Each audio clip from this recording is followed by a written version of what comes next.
Това е египетския пазар, египетската чаршия. Джамията се казва на турски Йени, новата джамия. Построена единствената джамия в града за 66 години. Всички останали за период от 5, 6, 7 години. Погледнете наляво, виждате ли? Туристите лайнери, големите. Да, и като идват туристите, отварят чантите пред Митничари и затова района. Пред Митничари се казва Емин Тъне. Да, района. Единствената джамия, която се строи за 66 години. Хората, днеска е петък. Всяка религия има ден за празнична молитва. Днеска джума, петък, джума намаза или петъчната празнична молитва. Сега свърши и хората излизат от празнична. Ето, погледнете Златния рог. Първия мост, Галата се казва. Това е моста Галата.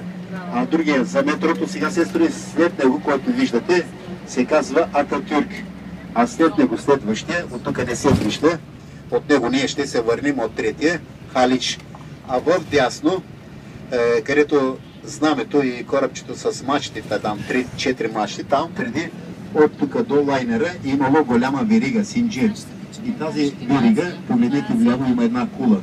Кулата също се казва Галата.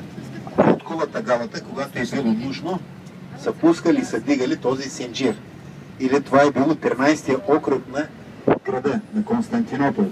Търговци от Генова и Венеция са построили, за да контролират търговията, за да минат. Като техния кораба пускат синджира и минава кораба, разтоварват, ако и друг дигат синджира. А първата кула е построена. Къде ги чета се? Ей се, там.